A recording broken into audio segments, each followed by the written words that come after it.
Hello and welcome to Pharmacy Inside Jobs, the PJ Pod series which aims to inspire you to take the next step in your career.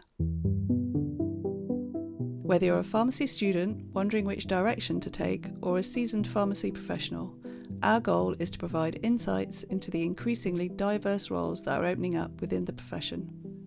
In each episode, we'll be joined by a guest to explore their career journey so far, with a focus on their current role and the opportunities, challenges and rewards that it brings.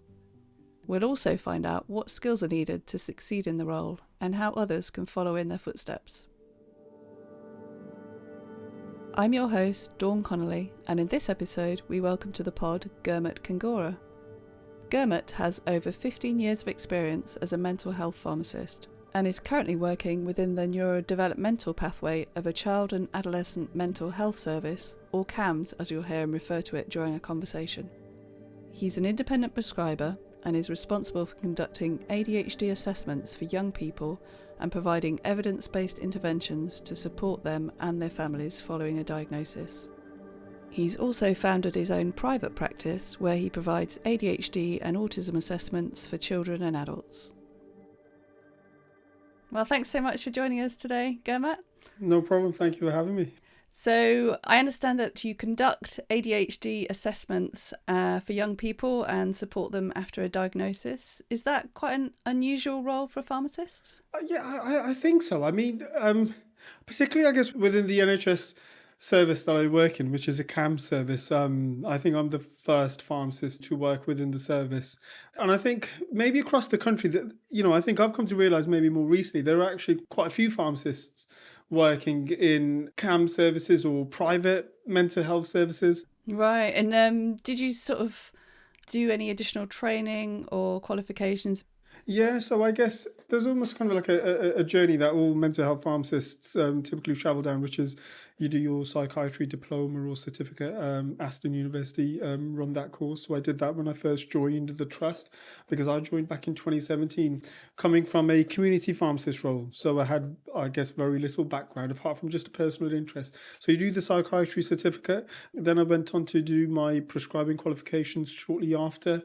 And then I was asked to join the CAM service, initially looking at some of their prescribing trends. So from a pharmacy background, doing a very pharmacy sort of role, monitoring medications and reviews. But as I started working in neurodevelopmental services, there is no real formal training as such. And there's been some real research around this actually about the lack of training among mental health clinicians of various different professions. So for myself, it was a case of a lot of reading and learning over the last 5 years. Mm-hmm. That's really shaped my understanding of this. It's, just my own interests have just propelled me forward in just reading and reading for a good 5 years. Right. Yeah, and it's been thoroughly enjoyable. Yeah. Yeah. And did you have that interest from when you first qualified as a pharmacist? Is it something you've always wanted to do? Or?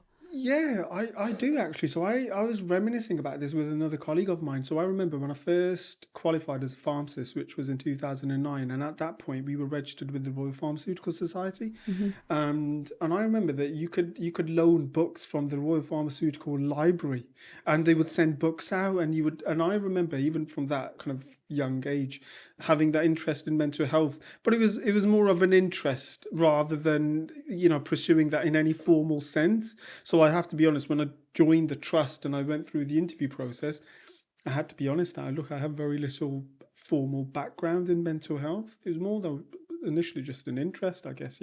But working at the trust, it was where they put me through the formal training process, I guess. Okay, that was the psychiatry certificate that you did? Certificate at Aston. That's right. Yeah, it's a 12-month long course through Aston University, and it was incredible. I really enjoyed it.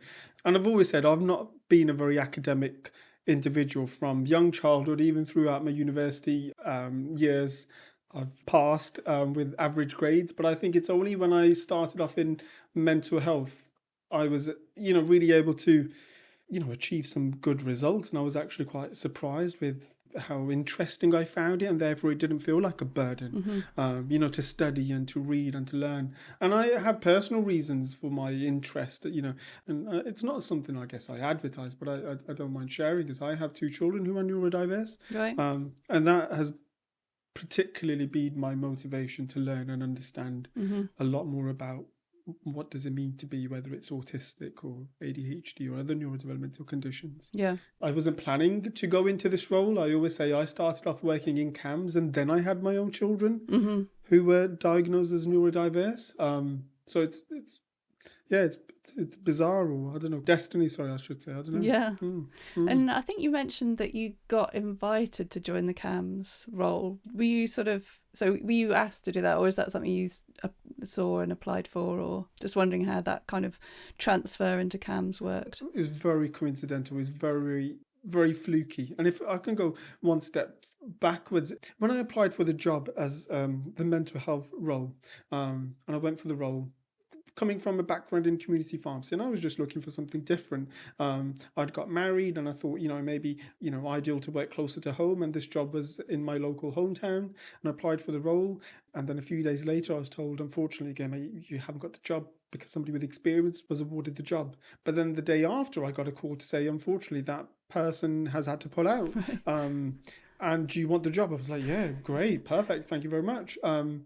So very lucky, very fortuitous. And then in my CAMS role, the chief pharmacist at the time, because I was working in the community teams when I was working in the mental health trust, and they wanted a pharmacist to review some of the prescribing that was taking place in CAMS and just do some kind of antipsychotic monitoring and just making sure children were offered the physical health reviews and so forth. And then that gradually led to, do you want to stay here in this role? And I was like, yeah, perfect. And by that point I had done my prescribing qualification, and they were really in need of prescribers. And then I started off doing follow-up reviews, so children who were already assessed and diagnosed and stable. And then that gradually morphed into me essentially starting to do the assessments by myself. So it's been very coincidental, if I'm honest. Very, very coincidental. But sometimes I think maybe there's, some of these things are meant to be. I don't know.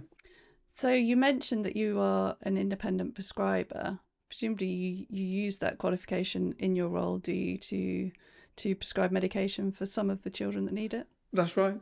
Yes. And I guess that's how my when I first started working in CAMS, it was through offering those follow-up reviews and prescribing medication for children who are established on a particular medication regime with a diagnosis in place. Yeah.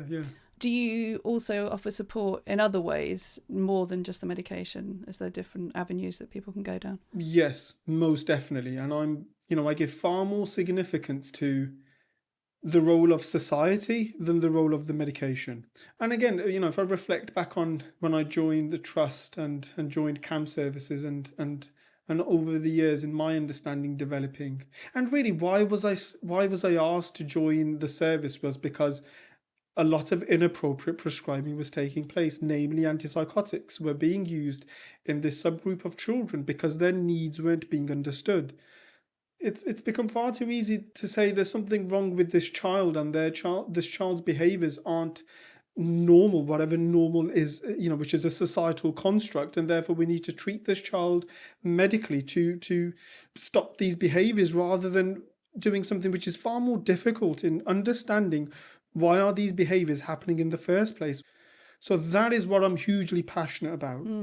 Yeah, I was just wondering how difficult that is to explain to carers, because I guess there sometimes might be an expectation of medication amongst. No, of course. No, definitely. And I guess, fortunately, I guess one thing that can be confident about, every parent wants to understand their child, and they have their best intentions in understanding the child, as do the teachers. So I guess my first objective is helping the parents understand, what does ADHD mean? And what does it mean to be autistic? And what's this relationship? And helping parents understand what is their role. That it's not just the child who's broken and the child needs fixing. It's the child's needs aren't understood, and the child is in a relationship with parents and the teachers.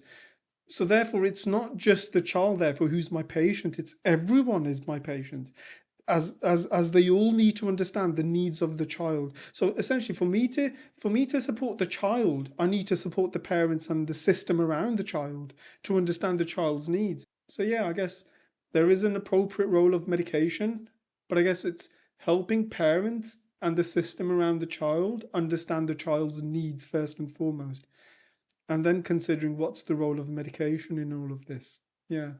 Was it easy for you to apply the sort of the skills that you learned as a pharmacist in terms of, I guess, consultation and communication skills, and perhaps the skills that you've learned around your own children, and bring those into the consultations that you have now? Yeah, definitely. I absolutely agree. I did my pre-reg training through Boots, which instilled a great work ethic, I guess, was very much instilled into me from my time at Boots, but particularly during my time as a community pharmacist working in a very busy kind of area of Stoke-on-Trent, and you're working with lots of different colleagues, and you're serving a wide demographic of individuals, and you really learn your skills of negotiation and communication and de-escalating situations. So yeah, absolutely, those people skills I've learnt on the job as a community pharmacist, if I'm absolutely honest. And then of course being a parent to neurodiverse children, and from what I've learned from textbooks, it really helped me understand, I guess, maybe more clearly as to what I'm reading and how to apply that in real life practice, and how I can maybe empathize more readily with some of the parents that I see. And sometimes I'll use my personal experience in some instances with parents to help give them some reassurance, I guess, that look, I'm also a parent and I've been sat where you're sat. And I use that to try and help parents feel comfortable maybe in talking about some of the difficulties that they're facing, because sometimes it's not a comfortable conversation to have as you're scrutinizing your own child, I guess. Yeah, exactly. And I think people probably sometimes they feel like it's a reflection on their parenting, don't they? Absolutely. And so that's quite difficult for people to talk about. Yeah, absolutely. No, that comes up kind of quite often, where you've got a child who's possibly autistic, and I always say, look, neurodevelopmental conditions are invisible. It's not a visible disability. It's a difference, and that difference isn't visible, and therefore people will jump to conclusions as to why the child is doing what they're doing. Yeah, so there's a lot more to it than just a checklist then. Absolutely. Yeah. Well, this is it. So I guess what we're all doing is, I guess, or what we shouldn't be doing is just focusing on the executive dysfunctioning. I always say it's like if you put me in a room full of spiders, which isn't the right environment for me, you will see executive dysfunctioning in myself.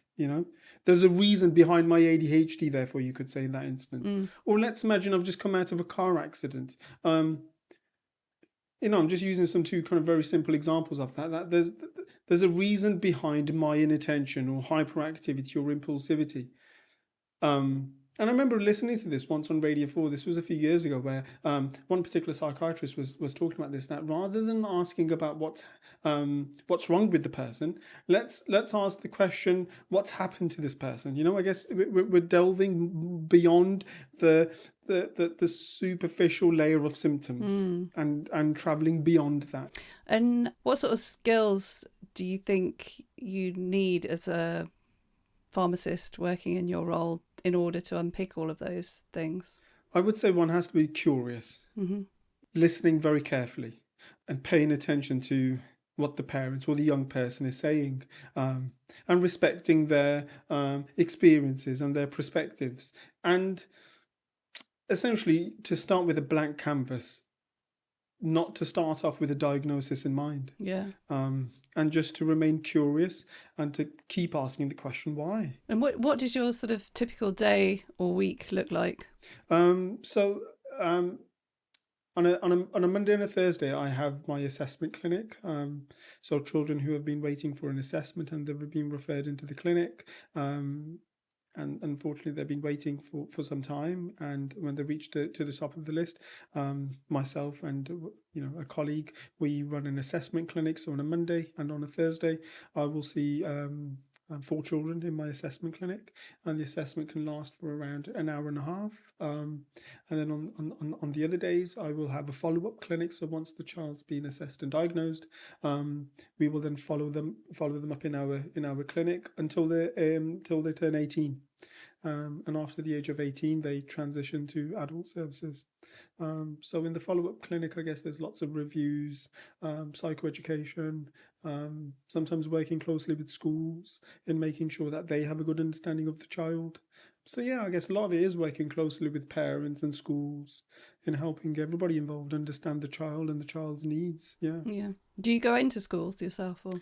Not often, I guess. I always say I would love to spend more time in schools. It's often, I guess, via Teams, if I'm honest. We will arrange meetings with school Senkos, um, and just shaping, their understanding and relying on the school also to help shape my own understanding of the child, because the school will have their rich perspective of the child's needs. The parent will have their perspective of the child's needs. So we're relying on essentially everyone's perspective to form a rich understanding of the child. And you mentioned there the sort of long waiting times, and obviously we've written at the PJ a lot about the medicine shortages as well. Have those sort of factors had an impact on your role or how you interact with patients when they do finally get to see you? Yeah, so I guess the medicine shortages have been very tricky to navigate, and it's a very fluid situation where one particular week one medication is in stock and then the next week it's out of stock. But I guess fortunately in one respect, it hasn't been too difficult to navigate. Many of particularly the stimulant medications, which the vast majority of the children are prescribed stimulant medication. So a lot of the pharmacology is very similar. So it's often not too difficult to switch from one brand to another for that reason. But I guess, yes, with the wait times, it has been very frustrating for some parents having to wait, up to 18 to 24 months for an assessment. And particularly where you have some children who are about to enter their GCSE years, and by the time they come around to the assessment, and a few children come to mind and they said, well, it's almost too late now. Yeah. They've been through their GCSE years and the assessments come around too late, and yeah, you can really kind of empathize with some of those parents, but it's a real difficult situation, I guess. I was wondering if you could perhaps tell us about a difficult case that you've had to deal with and how you handled that. Yeah, I guess a couple come to mind. One in particular, I guess, and it was an adult that I saw. So initially referred due to an eating disorder, and that gradually then evolved into a mood disorder. So she was diagnosed with anxiety and depression, and then that gradually morphed into a personality disorder, and then that gradually morphed into a schizoaffective disorder. She made countless suicide attempts and took countless overdoses, treated with all various antipsychotics. And I met this young lady about a year ago, and then she came to see me in my clinic. And she told me all of this, and she said, oh, somebody's told me, the crisis team have told me that they think that she has ADHD and that you need to, go for an ADHD assessment. And in her case, it took me 12 hours to assess this young lady over 4 separate appointments with her parents. And after the end of that assessment, I could, quite confidently express as to why I thought she was autistic. And I guess that really, made it, quite clear to me how complicated what it means to be autistic is, and how, I guess, the lack of understanding is there maybe of what it means to be autistic, particularly in girls. And then, just a few months ago, she sent me such a lovely message kind of describing how well life is going for her as she's beginning to understand what it means to be autistic for her, and why life felt so overwhelming at times. I mean, that sounds challenging but very rewarding at the same time. Oh, definitely. Yeah. No. Yeah. Is that the sort of part of your job that you do find rewarding, when you kind of help people to make sense of their lives? No, definitely. Absolutely. I often say, look, I've just come from a clinic today, and I often say to people, look, if I take away the sheen from everything that I do, I don't actually do a great deal. And again, I use the analogy of physical health, where if I have a broken arm, it's up to the doctor to fix me. They hold the power to fix me. Or if I've got high cholesterol, whatever, in mental health, I guess, or particularly with neurodevelopmental conditions in mind, I always say I don't have the power to fix anything. In fact, I guess I'm navigating people. I'm giving people directions, I guess, that, I think you may be autistic, and I want them to travel down that road and understand if that narrative is actually helping them understand their experiences with greater depth. Because autism isn't something to treat. We're not trying to, treat someone's autism. Being autistic is perfect, is excellent. I guess it becomes a difficulty when that difference isn't understood. So that I find, tremendously rewarding, where, I can, I guess, direct people. I guess that is all I'm doing. I'm giving them directions. Yeah. And what would you say you find the most challenging part of your role? I think the challenging part of my role sometimes is where, if you're working with, you're working in large teams, or you're working with different services, and where we all have our own different perspectives, and the way I may see things is different to how another person may see things. And sometimes it does mean, leading to difficult conversations where somebody may think, this person doesn't have this condition and this is their diagnosis, and you may feel differently. And I guess sometimes it's having those conversations and registering our own biases, I guess, and to try and look at the evidence as objectively as we can to reach a decision where I guess we're all in agreement, maybe. And I guess that can be very tricky in mental health, where different people may see a patient from their own perspective, and somebody could say that about me, absolutely. But I guess that sometimes can be tricky, where mental health by that very nature is very heterogeneous, I think is the word, where it's quite varied. You spoke there about this sort of team around you. Have you come across any sort of tensions around like professional boundaries, for instance? Because I guess traditionally it's psychiatrists that do these sorts of diagnostic assessments, is it? You're quite right. So psychiatrists and psychologists and nurse professionals will often and have done for many years done many neurodevelopmental assessments. And I think as pharmacists we're very new onto the scene. But I would, my message to any pharmacist would be to kind of, I guess nothing can, and maybe this is again my opinion, is nothing can replace really studying your subject area, and really having confidence in understanding neurodevelopmental conditions. And I guess then being able to articulate why, you're thinking as you're thinking. And more recently, I've been quite, I guess, proud of myself, or quite pleased with the team around me, where I have medics who may ask me to join them in their consultations, because in our ADHD pathway or our neurodevelopmental pathway, we don't have a medic in our pathway. We have a psychologist, we have a nurse, we have a pharmacist, an occupational therapist. So it's actually quite a very wide it's an MDT with a wide variety of professionals.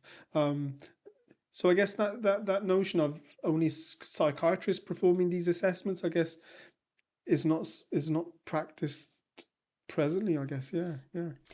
And then I just wanted to talk a little bit more about career-wise. Is there sort of a set path that people follow in order to get into your sort of role? Is it what you mentioned with the psychiatry certificate? Yes.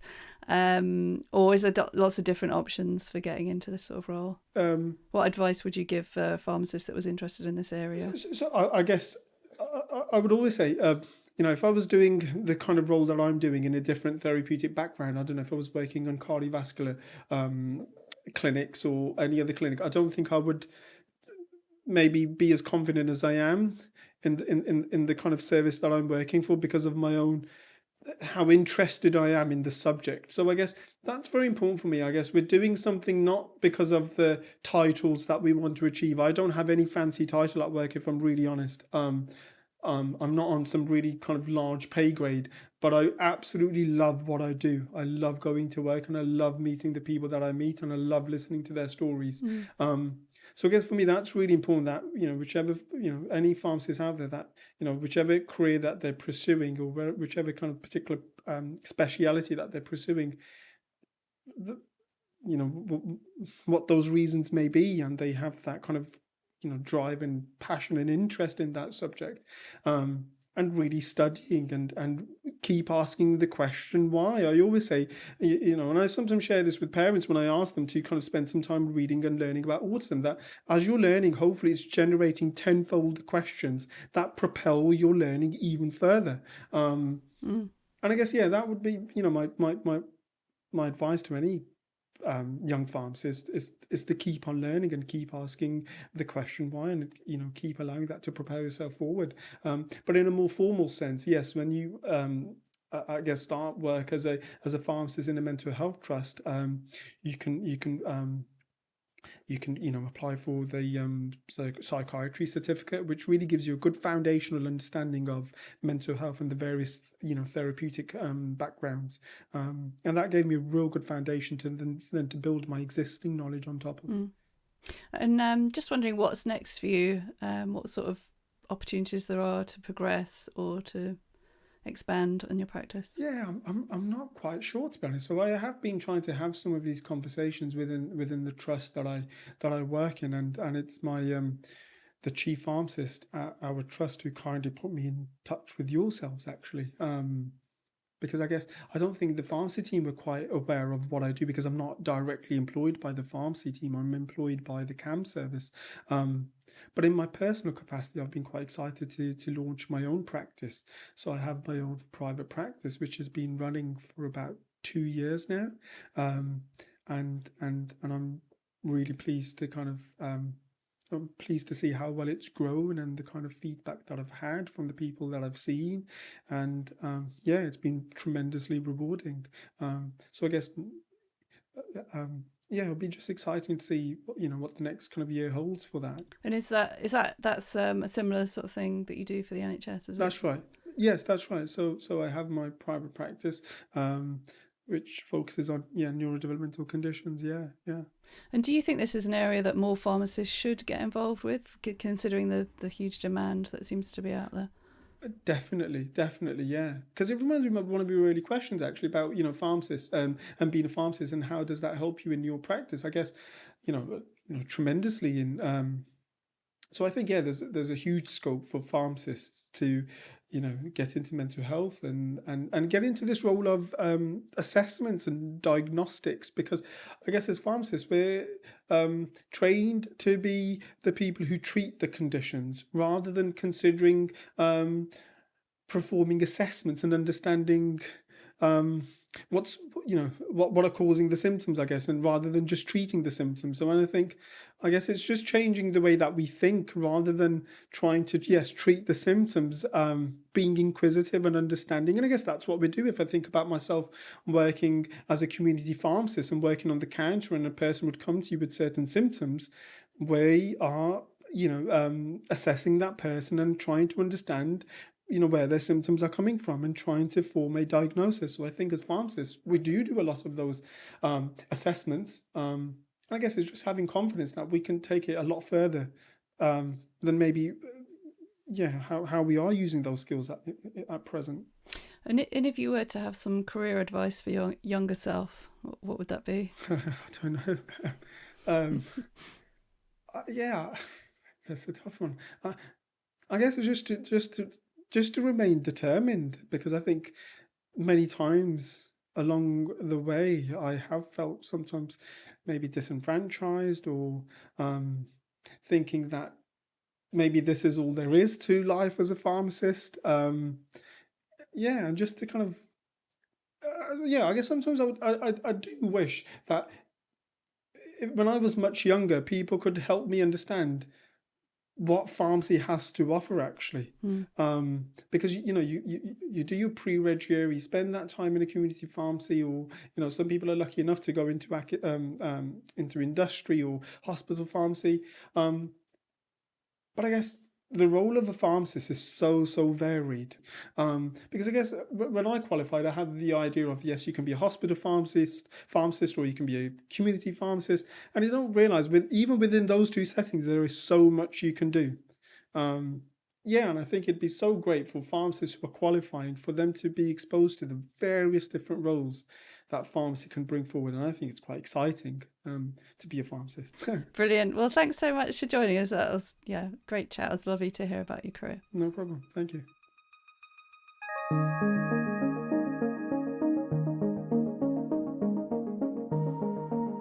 Oh, I found that conversation with Gurmat absolutely fascinating.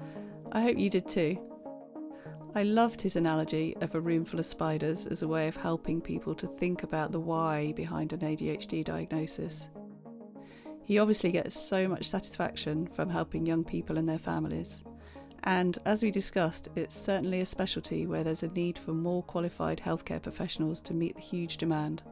And as pharmacists, we have lots of skills and experience that we can bring to the role. That's all for this episode of Pharmacy Inside Jobs. I hope you'll join us for the next one.